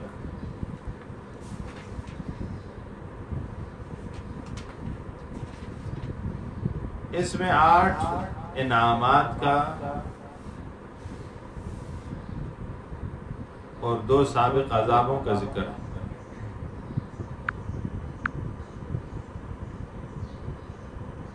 انعامات ہیں نجات من فرعون، فرعون سے نجات پانا. اس پہلی آیت میں آیت نمبر 49 میں نجات من الغرق، ہم نے اسے تو ڈبو دیا، تمہیں بچا لیا. فَأَنْجَيْنَاكُمْ وَأَغْرَقْنَا آلَ فِرْعَوْنَ آیت نمبر 50. عفو بعد الذنب، گناہ کے بعد معافی. ثم عفونا عنكم من بعد ذلك آیت نمبر 53 میں. چوتھا انعام ہے اعطاء التورات، کہ ہم نے تورات دیا. وَإِذْ آتَيْنَا مُوسَى الْكِتَابَ وَالْفُرْقَانَ.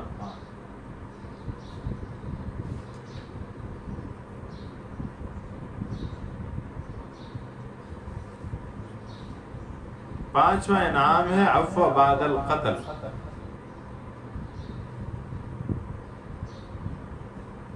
فتاب علیکم انہ هو التواب الرحیم آیت نمبر 54. چھٹا انعام ہے بعث بعد الموت، ثم بعثناکم من بعد موتکم لعلکم تشکرون. ساتواں انعام ہے تذلیل الغمام، بادلوں کا سایہ بنانا. وَظَلَّلْنَا عَلَيْكُمُ الْغَمَامَ وَأَنزَلْنَا، یہ 8واں انعام ہے انزال المن والسلوى، من و سلوى کا اتارنا. وَأَنزَلْنَا عَلَيْكُمُ الْمَنَّ وَالسَّلْوَىٰ. 8 انعامات کا ذکر ہے.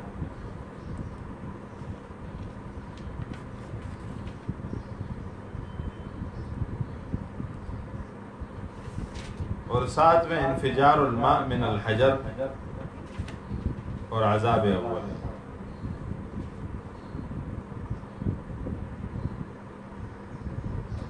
آگے آئے گا وَإِذِ اسْتَسْقَىٰ مُوسَىٰ لِقَوْمِهِ فَقُلْ نَضْرِبْ بِعَصَاكَ الْحَجَرَ آیت نمبر 60.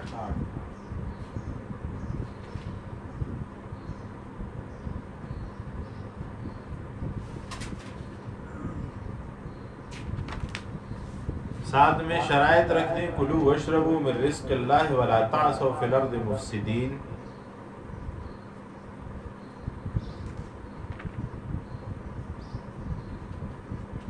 اور پھر بعد میں عذابات کا ذکر ہے.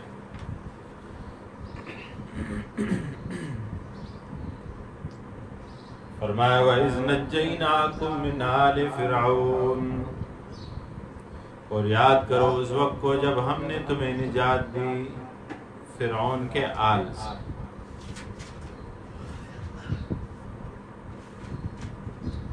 آل فرعون کا ذکر ہے، یعنی آل فرعون، فرعون کا خاندان. آل میں تفصیل ہے، کسی اور مقام پہ پڑھیں گے. فرعون سے نجات دی اللہ جل شانہ.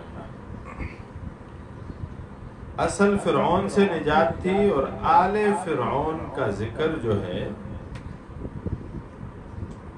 کیا اس وجہ سے کہ اس میں فرعون بھی شامل ہو جاتا ہے. اگر فرعون کو ہی نکال دے تو آل فرعون کی کیا حقیقت باقی رہ جاتی ہے. تو بعض نے کہا کہ اس سے فرعون نہیں آل فرعون مراد ہے، جبکہ جمہور مفسرین اس کے قائل ہیں کہ فرعون بما آل فرعون مراد ہے. وَيَسُومُونَكُمْ سُوءَ الْعَذَابِ، وہ تمہیں دیتا تھا برے عذاب یذبحون ابناءکم. یہ فرعون کون تھا؟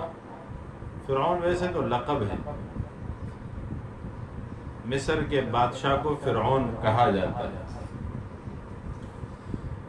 جیسے حبشہ کے بادشاہ کو نجاشی کہتے ہیں، روم کے بادشاہ کو قیصر کہا جاتا، ایران کے بادشاہ کو کسرا کہا جاتا، یمن کے بادشاہ کو تبع کہا جاتا تھا،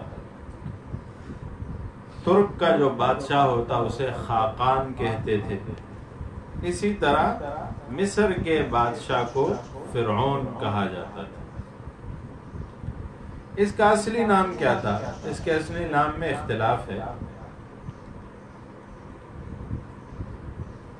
ایک قول ہے ولید بن مصعب، صاد کے ساتھ مصعب، اور ہمارے شیخ شیر علی شاہ صاحب رحمۃ اللہ علیہ کہا کرتے تھے کہ یہ قول صحیح ہے،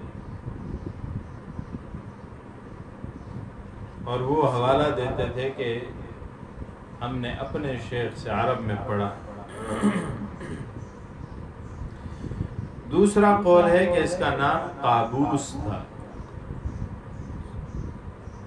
تیسرا قول ہے کہ اس کا نام مصعب بن ریان تھا. چوتھا قول ہے کہ اس کا نام فیتوس تھا. اور پانچواں قول ہے کہ اس کا نام مغیث تھا، جسے زاد المسیر نے ذکر کیا، اور اس کا اسم کنیہ تھا ابو مرہ. یذبحون ابناءکم، وہ ذبح کرتا ہے تمہارے بیٹوں کو، ویستحیون نساءکم،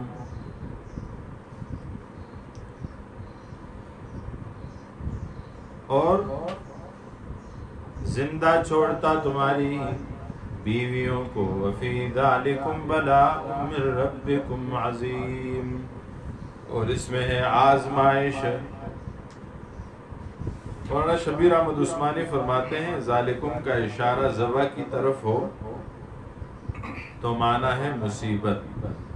وفی ذالکم بلاء، اور اس ذبح میں مصیبت ہے. من ربکم، تمہارے رب کی جانب سے، عظیم، بڑی مصیبت. اور ذالکم کا اشارہ اگر نجات کی طرف ہے تو معنی نعمت ہے. وفی ذالکم بلاء من ربکم عظیم، اور اس نجات میں تمہارے لیے تمہارے رب کی جانب سے بڑی نعمت ہے. اور اگر ذالکم کا اشارہ مجموعہ کی طرف ہو تو معنی امتحان ہے. وفی ذالکم، اور ان سب میں، بلاء من ربکم عظیم، امتحان ہے تمہارے رب کی جانب سے بہت بڑا. وَإِذْ فَرَقْنَا بِكُمُ الْبَحْرَ، جب اللہ جل شانہ نے دو ٹکڑے کیا تمہارے ساتھ بحر کو، بحر سے مراد بحر قلزم ہے. فَأَنْجَيْنَاكُمْ، دوسرا انعام، فرعون کو غرق کیا ہم نے، تمہیں نجات دی. فَأَنْجَيْنَاكُمْ، ہم نے تمہیں نجات دی. نجات من الغرق، ایک نجات من فرعون پہلا انعام تھا، یہ نجات من الغرق دوسرا انعام. وَأَغْرَقْنَا آلَ فِرْعَوْنَ، اور ہم نے فرعون کے آل کو غرق کیا، سمیت فرعون کے.